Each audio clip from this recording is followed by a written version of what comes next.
In our headlines on this Monday afternoon, July 22nd, here in South Korea. US President Joe Biden drops out of the race roughly 100 days prior to the presidential election scheduled for November 5th, while endorsing Vice President Kamala Harris to take his place.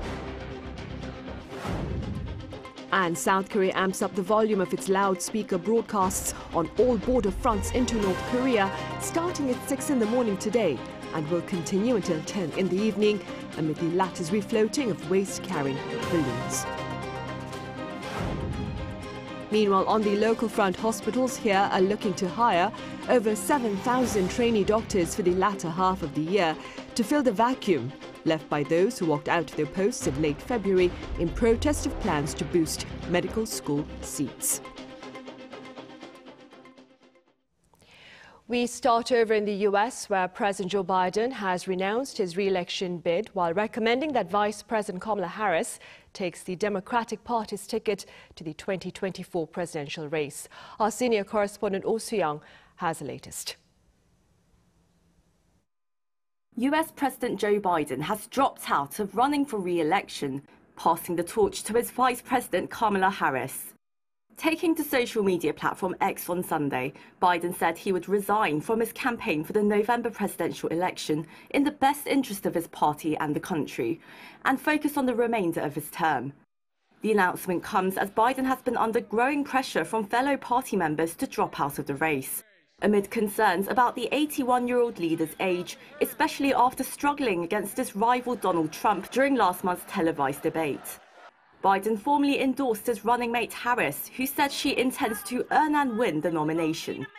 She vowed to do everything she can, not only to unite the Democratic Party, but to unite the country and to defeat former President Donald Trump. Just hours before Biden announced his decision, Trump, as the Republican nominee, said the incumbent leader is not fit to serve another term and took a jab at the vice president, saying that Harris would be easier to beat than Biden. While there are only 107 days until voters make their choice, observers say it is yet unclear who will be at the top of the Democratic Party's ticket, as some party members call for an open nomination process. In a statement Sunday, Democratic National Committee Chair Jamie Harrison made it clear there would be no automatic succession from Biden to Harris, saying the party would pursue an orderly and transparent selection process. Harris will have to secure the nomination in a vote by roughly 4,700 Democratic Convention delegates. In light of the developments in the US presidential race, South Korea's top office told reporters it would not comment on the domestic politics of foreign countries. However, a presidential official said there is bipartisan support within the United States for the South Korea-US alliance, and that Seoul will continue to work closely with Washington to further develop their bilateral global comprehensive strategic alliance. Oh Soo-young, Arirang News. Here on the peninsula, loudspeaker broadcasts from South Korea into North Korea have been amped up as the latter continues to float waste-carrying balloons across the border. Our defense correspondent Choi Min-jung reports. South Korea's military has been conducting anti-Pyongyang loudspeaker broadcasts on all fronts for the second straight day. The Joint Chiefs of Staff said Monday that the military began broadcasting at 6 a.m. and will continue for about 16 hours until 10 p.m. On Sunday, the military aired anti-Pyongyang loudspeaker broadcasts on all fronts for the first time since the 2018 Inter-Korean military agreement. The South had been partly airing the broadcast at different times in western, central, and eastern fronts. But now, the military is airing full-scale propaganda broadcasts along the entire border. The broadcasts are typically comprised of news and K-pop, but the latest ones reportedly included news on the recent defection of a North Korean diplomat, as well as the killing of North Korean soldiers while laying mines near the border. We believe our broadcast will have a variety of effects, such as causing internal unrest, defections from North Korea, and also affect discipline. The military is also planning to operate mobile loudspeakers, which can be quickly operated if North Korea continues to engage in provocations. On Sunday, fixed loudspeakers were operated on all fronts. Mobile loudspeakers will also be operated in the future. South Korea's military currently possesses a total of 40 anti-North Korea loudspeakers, including 24 fixed and 16 mobile ones. The military stepped-up campaign comes in response to North Korea's continued deliveries of trash-carrying balloons. On Sunday, North Korea sent another 500 balloons, mostly carrying scraps of paper. Around 240 of them fell in South Korea, mostly in Seoul and North Gyeonggi-do province. This is the 9th round of deliveries sent by the North since May. The regime is presumed to have sent a total of more than 2,000 balloons so far in protest against anti-Pyongyang leaflet campaigns by North Korean defectors in the South. Choi Min-dong, Arirang News. And South Korea's Unification Ministry has called on North Korea to refrain from distorting history. In a regular briefing on this Monday, the ministry announced that North Korea was seeking to play victim of the Korean War, which in effect was triggered by the regime's, quote, invasion of the South, backed by Soviet and Chinese support. The latest remarks come in response to a recent article by North Korea's Nodong Shinmun that condemned South Korea's military exercises with the U.S., claiming that the drills are in fact continued war invasion exercises against the regime conducted over the past 7 decades. Also, the Unification Ministry is reminding South Koreans residing abroad to abide by protocols in place regarding potential visits to North Korea. That being said, the ministry pointed to the official procedure as outlined in the Inter-Korean Exchange and Cooperation Act, which requires reporting trips to the regime in advance.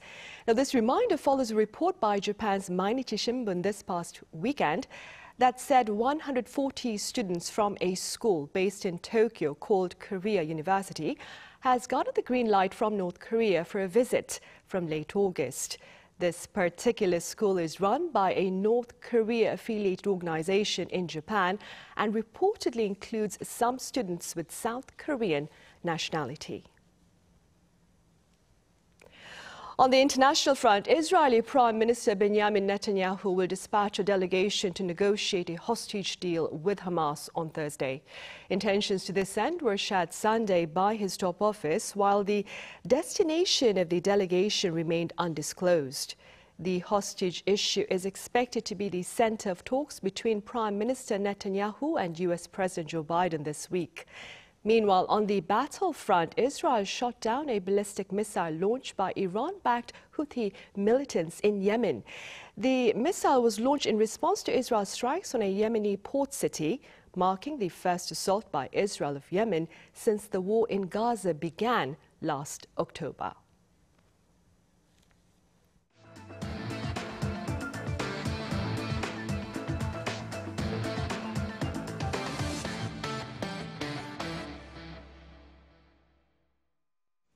Resignations have been processed and now relevant hospitals are looking to hire new trainee doctors for the latter half of the year to fill the vacuum left by those engaged in collective action against the government's plans to boost medical school seats. Our Yoon Jin has details. The country's 5 major training hospitals are set to begin hiring around 7,700 trainee doctors starting Monday until the end of the month. The government is recruiting new trainee doctors to minimize the impact of mass resignations in February, when more than 90% of around 13,000 medical interns and residents walked off their jobs. To minimize the impact of the mass resignations, the government continues its push to recruit more medical students, as well as offering a penalty exemption for returning junior doctors. And while the core steps were similar to the previous regular recruitment process, additional measures have been introduced for this particular occasion, as special immunitative provisions for those returning from the strike. So this provision is designed to help trainee doctors catch up on missed training and qualify for specialist license without being penalized. And as a whole, it aims to ensure a swift return to normal operations in hospitals. And it seems that the government is now encouraging doctors to return by offering favorable conditions for completing their training and earning licenses rather than threatening suspensions or indictments. In the months-long standoff, doctors have demanded the government revisit a decision to increase medical school quotas, claiming that medical schools will not be able to handle the increased enrollment. But in an effort to address the nationwide issue of doctor shortages, the government has already finalized an admissions quota hike of approximately 1,500 students for medical schools next year. In response to the start of the recruitment drive on Monday, medical professors in protest have warned they'll boycott their training programs by refusing to take part in education and training programs for trainee doctors set to begin their studies in September. 이은진, Arirang News. In other news, spending by Koreans while overseas has been strong, especially in contrast to their spending here at home. In fact, when compared to spending by foreign travelers here, Korea saw a tourism deficit of $860 million in the month of May. According to the Bank of Korea, Koreans spent over $2.3 billion while overseas in May, recording an on-year rise of almost 5%. The amount stands in contrast to spending by foreign visitors to the country that totaled above $1.4 billion. Against this backdrop, retail sales here in Korea retreated over 3% in May on year. Meanwhile, more passengers here opting for more affordable domestic airlines for travel overseas. According to the Transport Ministry on this Monday, low-cost domestic airlines such as Jeju Air and Jin Air accounted for over 35% of all passengers heading overseas during the first half of this year. Meanwhile, their bigger counterparts took a smaller portion of the pie at some 33%, while foreign airlines saw 31%. Pundits are linking this trend to the big companies' focus on long-haul flights and on freight transport that allow for greater profits. Korea's ramyeon industry has been witnessing a boom in business, and insiders are planning to maintain this momentum by seeking to better tailor to the respective tastes of global tables. Our correspondent Lee Soo-jin shows us how. More than 2 million packs of ramyeon are produced at this factory each month, and more than 400,000 of them are shipped overseas. But these figures are unsurprising as exports of South Korea's ramyeon surged more than 30% to reach nearly $600 million in value during the first half of the year. At this ramen factory, you can see how in certain steps of the production process, how South Korean companies have begun to target directly overseas consumers to keep this momentum going. The Seoul metropolitan government has teamed up with this local company to release Seoul ramyeon both domestically and abroad in hopes that ramyeon becomes a food that the capital city becomes known for globally. To further cement its popularity, they have produced ramyeon that's not just delicious but also healthy by using non-fried noodles instead of the more common fried noodles. Non-fried ramyeon noodles, just like the ones that are fried, also take on the famous wavy form that allows them to be cooked almost instantly. But instead of frying the noodles after they're steamed at high temperatures, they're dried by hot air. Each batch is air-cooled inside these machines before being dropped to conveyor belts below where they're packaged to be shipped abroad. But in their global expansion efforts, companies are at a crossroads of whether they should pursue a localized or a standardized marketing strategy. Whether to localize our products was our biggest concern, but we've recently decided to deliver the most authentic taste to our global consumers. And we've done so by using Korea's Cheongyang chili pepper in our soup. Still others have decided to localize some of their products. Puldak ramyeon, which went viral on social media, has flavors only available overseas, such as the habanero lime puldak, which was developed solely for North and South American consumers. I think localization is a good strategy, but companies should also promote traditional Korean flavors as well, perhaps through TikTok challenges. In the future, according to the expert, the key to continuing the export growth will be figuring out various ways to effectively market ramyeon that remains authentic in its taste. Lee Soo-jin, Arirang News. Prevention, as many say, is better than cure, and learning from past events is proving pivotal in preparing against the potential repercussions of torrential rain in low-lying regions. Our An Sung-jin was out and about. Water sweeps through the streets. It soon fills every inch of the road, taking with it any object in its way, even people. That's the road where a man died.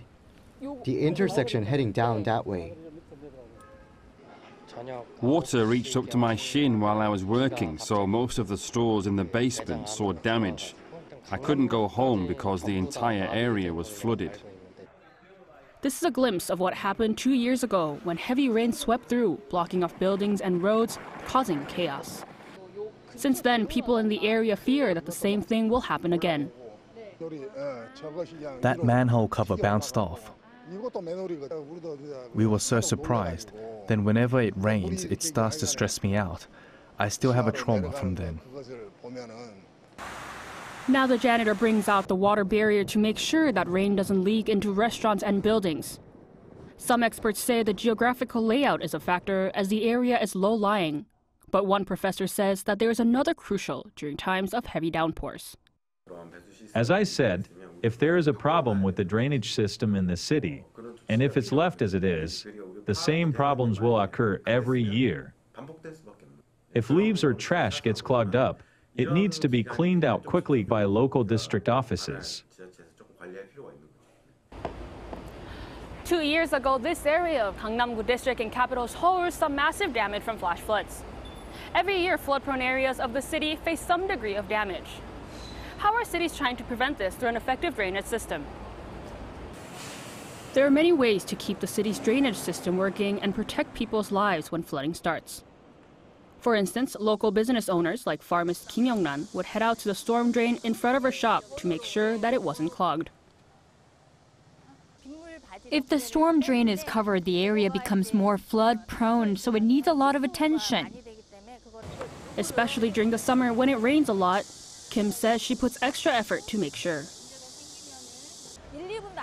It only takes a minute or two, and just a little bit of attention can reduce the damage. I started to help out to prevent further flooding.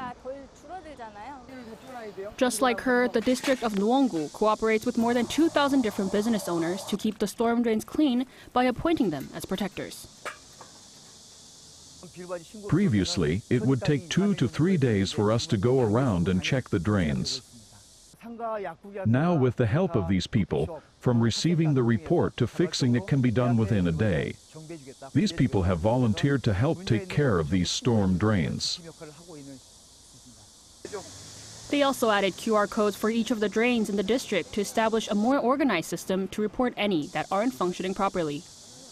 On average, around 20 reports come in daily.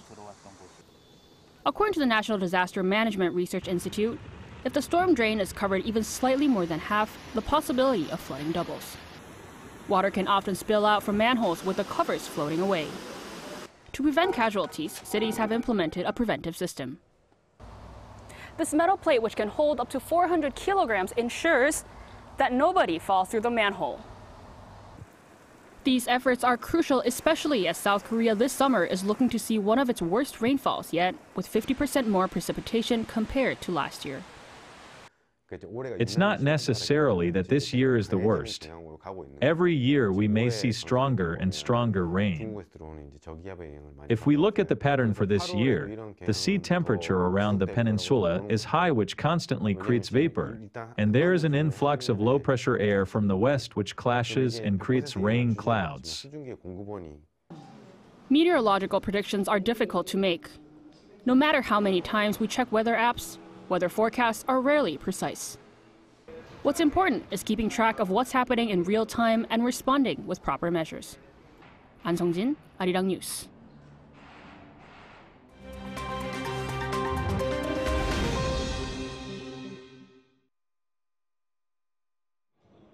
Now, let's take a look at the latest news in the world now. Airlines over the weekend struggled to recover from Friday's global cyber outage, which left thousands stranded at airports. The effects of a flawed software update issued by one of the largest firms in the cybersecurity industry, CrowdStrike, extended beyond airports, with government agencies, banks, businesses, health and education sectors suffering from disruptions. Some 8.5 million devices were affected by the computer glitch, with the US one of the places hardest hit.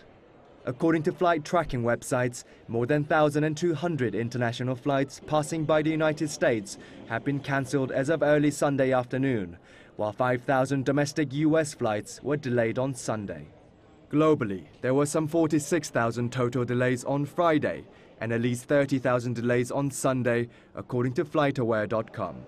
CrowdStrike CEO George Kurtz said that while a fix has been deployed, getting systems back in order will take time. Bangladesh's Supreme Court on Sunday scrapped most of its quotas on public sector government jobs, a policy that has sparked mass protests across the country, leaving at least 115 people dead. Bangladesh's Supreme Court's Appellate Division dismissed the lower court's order and directed that 93% of government jobs should be open to all candidates based on merit. After weeks of turmoil, army squads were deployed throughout the city of Dhaka, but surrounding streets were reportedly quiet in the wake of the decision. Law Minister Anisul Huq said that the government would implement the ruling within days. A third of all public sector jobs had been reserved for families and relatives of veterans from Bangladesh's War of Independence from Pakistan in 1971, but that has been reduced to just 5%. 2% will remain reserved for people from ethnic minorities and those with disabilities. Thousands of anti-tourism protesters took to the streets in Spain's Palma de Mallorca on Sunday as demonstrations against the country's key industry continue.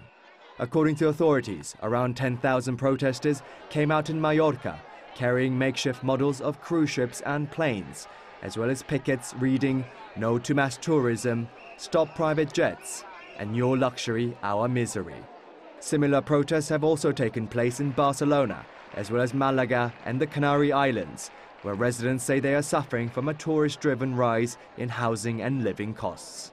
The Balearic Islands, the second most popular holiday destination in Spain, with 14.4 million tourists last year, generates some 45% of their GDP from tourism. Slovenian cyclist Tadej Pogačar won this year's Tour de France on Sunday to complete a sensational Tour de France Giro d'Italia double.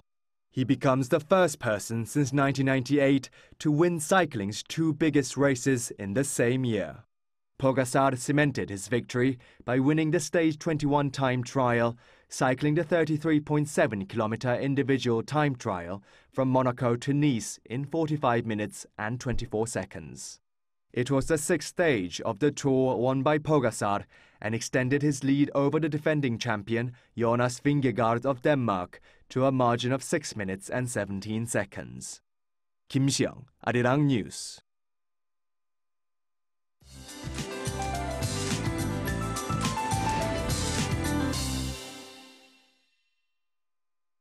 Good afternoon. Central regions are forecast to see on and off rainfall today. The capital area could see more than 80 millimeters of downpours, while Chungcheongdo provinces could also see rain passing by during the day today. And it's Daeseol today, the hottest day of the year. Many regions had a tropical night overnight, and Gangneung had a super tropical night with overnight temperatures staying above 30 degrees Celsius all night. But rain-free regions will be very hot today with heat alerts being in place. So Daegu and Gyeongju get up to 35 degrees. Seoul sees a high of 28 degrees Celsius this afternoon. Monsoon rain continues in central regions through Wednesday, but the latter half of the week's forecast could be affected by tropical storm Kemi. That typhoon, which developed northeast of Manila, is forecast to make landfall in southern regions of Shanghai, China later next week. It might impact the Korean peninsula, and we'll keep you updated as the situation develops. With that in mind, let's take a look at the international weather conditions.